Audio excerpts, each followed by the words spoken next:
I'm Dani Brodsky, and I am going to talk about my art and my process today. I'm a 24-year-old fiber artist from Philadelphia. Um, and yeah, so I should share my screen now, Claudia? Yeah, okay. Yes. So jumping right in. Let's do it. Okay, so like I said, I'm Dani Brodsky. That's me. I'm an artist and a teacher here in Philadelphia, and I'm a fiber artist. I graduated in 2020 from Tyler School of Art with my BFA in fiber and material studies.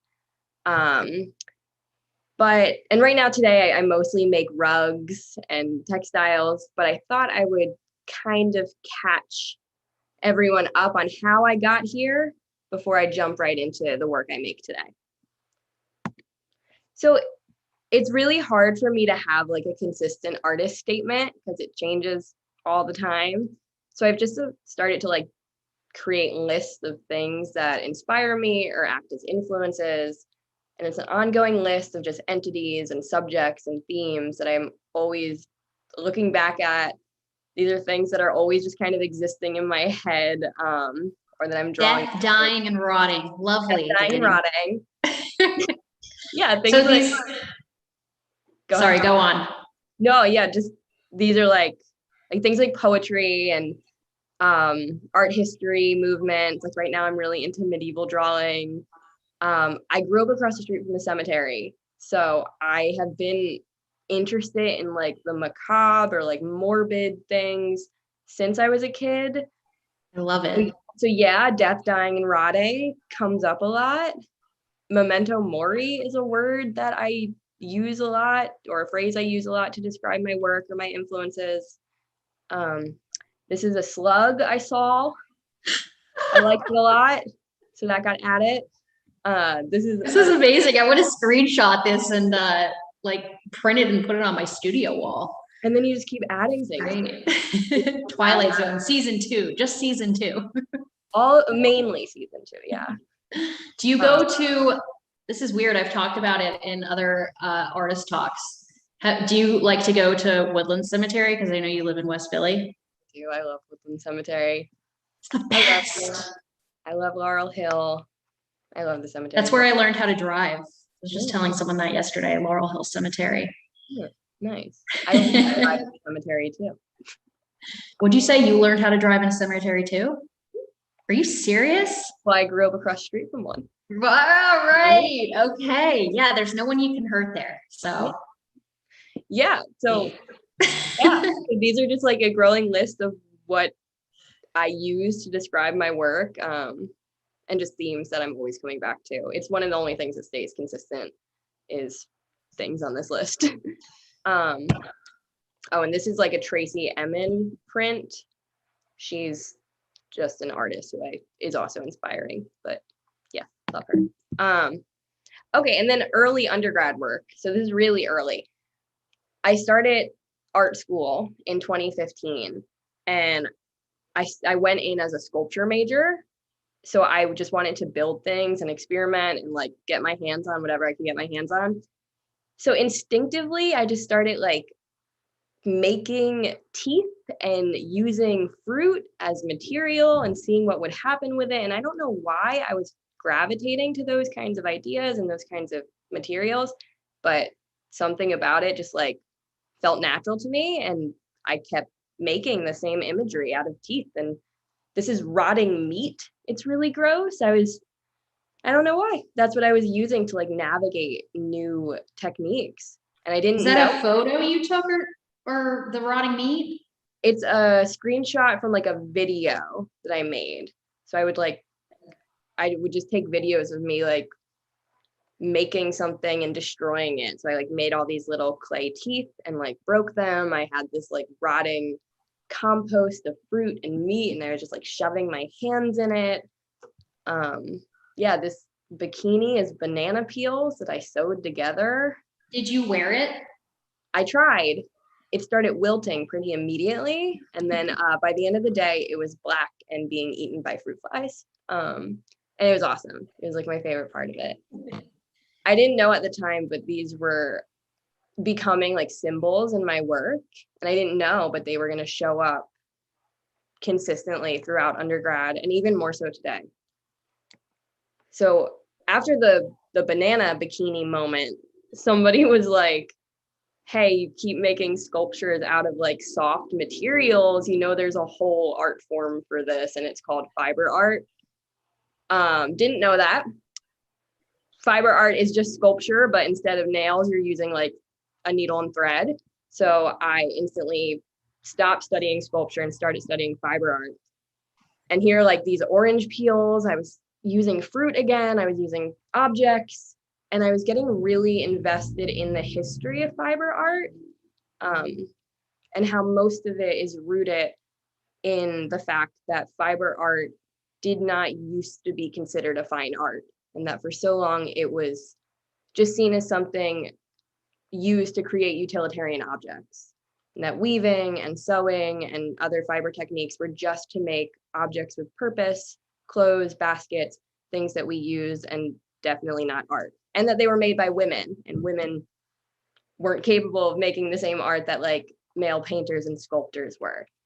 So I became really interested in that history, and it became really important in my art practice. Yeah, I got kind of obsessed with objects and like collecting them. Like our like the little phone here, fruit. Inside of this like stocking were like more fruit peels, if I remember correctly. I thought it was a potato at first. It might have been potato skins like shoved in here. I was just shoving random stuff into random stuff because I was really obsessed with objects. So then later undergrad, this is like my senior year, I'm still working through this idea of objects and subverting them from their original context. And I couldn't stop thinking about like domestic objects and why like my grandmother's lamp couldn't be as artistic as like a famous painting. Like I didn't understand why those things had to be separate just because one was utilitarian. So I made this 5-piece fashion line of human furniture. This is the table and the armoire. There was a rug and a chair and a lamp at one point, but these were the ones with the best photos. And they walked around and they danced and they were a little creepy, but mostly kind of funny. And yeah, I was really fascinated by this idea that like an object could stop being utilitarian. Oh, it's Maria. Did you go to Tyler? Did I go to Tyler? Yeah. Yeah, so this was in the wearable art show. Oh, okay. Yeah. My piece was called, my whole line was called, I think the table lamp is threatening me in Morse code. So it was all about like human furniture that like came alive and like did a dance. Awesome. Yeah. They were like haunted. I don't know. But that was undergrad. And then the pandemic happened and I needed to find a way to continue working really large and really quickly in my own space now that I like didn't have access to anything. And I've never been like a painter or someone who works very 2D. So it was a real big struggle. And then I bought a tufting gun. And tufting, to try and explain it really simply, it's the act of creating a rug or a textile by punching yarn through the back of a cloth and creating loops on the front. So it can be done by hand or by machine, but the machine is kind of the star of the show these days. I have this little video that kind of shows what it is. So I'll play it and I'll slow it down. Try to really explain this process. So this yarn, you can see my cursor, right? My little mouse. Yeah. Mm-hmm. So this yarn is threaded through this gun in my hand. It's a power tool. And this is the back of the rug. So, as I like punch this gun into the cloth and I make lines, on the other side, it's creating the pile. It's creating the loops. So I'm going line by line, rethreading the gun when I need to. And from the front, it's coming out like this. So it gives you the freedom to like kind of draw with yarn and with a power tool, but at the same time, you can really get detail in there and you can add your own technique and design. It doesn't have to be very precise. So once I learned this craft, I became kind of obsessed with it, and I knew it was what I'd been looking for. It was the exact combination of something utilitarian, but could also be subverted. Yes, you found your niche. I found it. I went through a lot of exploration. I finally found the right tool. Because I was also a sculpture major. I loved playing with power tools, but I wanted to do it softly somehow. So I found it. Don't play again. But what was funny is that as soon as I started to like kind of master the technique and figure out where I could place myself within it, I wasn't making rugs. Like it was never an instinct of mine to create a rug for like the floor, like a traditional rug, even though that's what the tool was made to do. I started making these little, I call them vessel rugs. And they were these weird little textiles that have openings in them that were meant for like a vase or a planter or a candle. This one was like a huge snake that also was meant for like some type of vessel. So it was an object that I created for another object, because I'm still working through this whole fascination with domesticity and household objects. I love that snake. So that's meant to be on the floor and not on the wall? That's where it gets weird. Like I made it to go on the floor and maybe be a rug. Right now it's on the wall of a store in New York. So it was completely repurposed. Wow. Yeah. And that was when I just started putting objects onto like the rugs. And every time I released them and I like put them into the world, they were seen differently.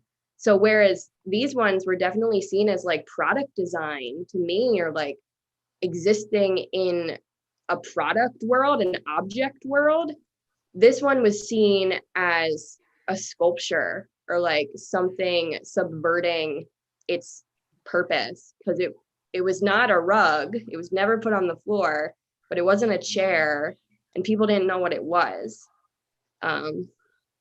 So I think this one's also like hanging somewhere. People were, I think, like putting it in their kitchens and not on the floor. It was being seen differently.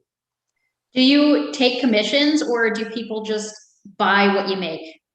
I rarely take commissions. Sometimes people will have an idea that I just like a lot. Yeah. Oh, that you.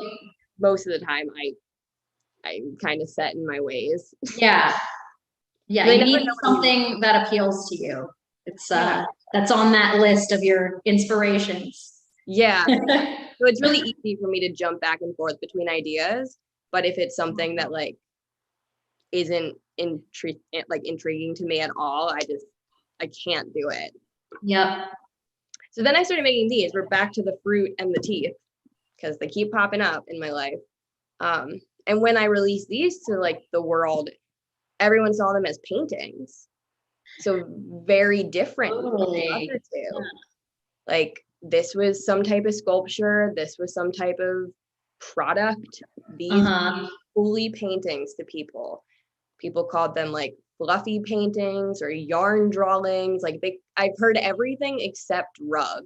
No one has ever called these a rug. And they've never lived on a floor. They go on the wall. Somebody put a frame around one. Like they just become something different every time.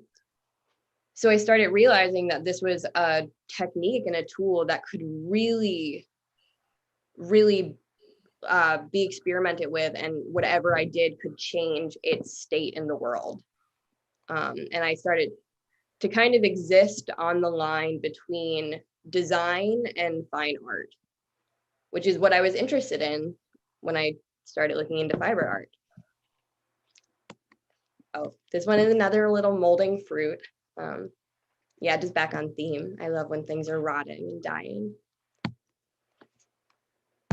And then as of recently, I've really have dived into experimenting and navigating this idea that they're always changing states, and that these are being seen as still lifes and as paintings. So I tried to emphasize that and really frame it in the way that like a painting could be framed. And I also made this staircase like leading up to it to kind of emphasize that the rug itself can be the sculpture and it doesn't need to be lying on something, so that this technique can exist and be molded in so many different ways, and it can be seen in the round. It can be a sculpture and a painting and an object.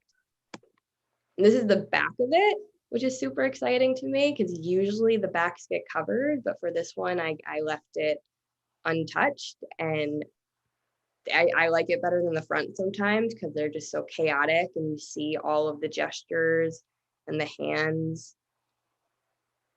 That also kind of separates it from any other type of art. Like you can't see the back of a painting. You can't see the back of a rug on the ground or it's covered. So it really brings it into like new media.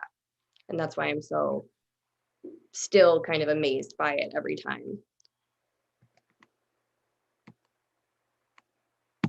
And then right now, I'm in my little home studio right now, and I'm just working on these larger abstract pieces that are kind of inspired by like right now, like bodies of water, a landscape, more stuff from that list. And I don't know what they're gonna be. Like when they're done, I don't know if they're going on a wall or if they're going on the floor or if they're gonna get turned into some type of like freestanding sculpture. At this point, I just think that like they'll inform me of what they're gonna be, and that I can't really predict it anymore. Are those the backs or the fronts? These are the fronts of it. Okay. Yeah. So you do it on canvas? I was thinking you did it against the wall, but with the video that you made, you had a video of the front being done. Yeah, I can switch it like in between. So it's like a special type of fabric that gets stretched over a frame, and the frame has like nails to hold it in place and really stretch it. And so like this is the back of it right now. You can see my work being done on the back, and the front is what you see in the photo here. Okay. So I can always see the front and back. Oh, cool. Yeah.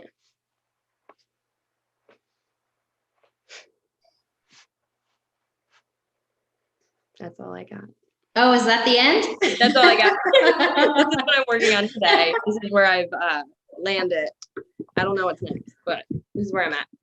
Well, that's awesome. It was so cool to learn about your process. I never knew how to make this sort of stuff. So that's really cool. And hey, we're neighbors. I'm moving in like a week, and maybe I'll hit you up for some art. Where are you moving? 47th and Springfield. Okay. All right. So around the corner. Yeah. Yes, around the corner. Nice. Exactly from where I'm living now. Yeah. You need a rug, painting, sculpture. Also, I've been turning these into like mirrors. That's a thing too. I know. I saw your snake mirror. I'm obsessed. I love it. You should.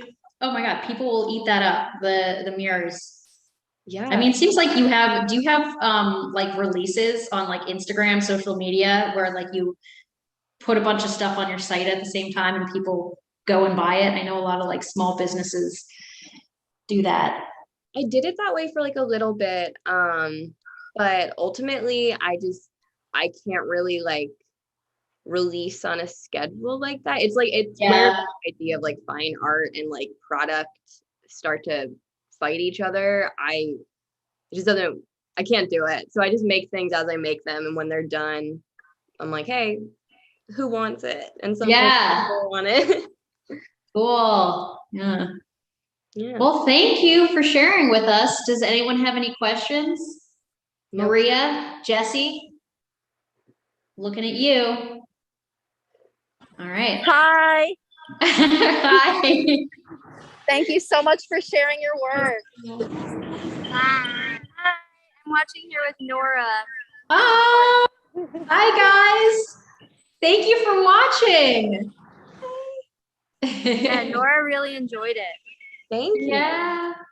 Oh, that's awesome. All right. Well, thanks guys for watching, and I'll see you all soon. Yeah. Thank you again, Dani. That was awesome.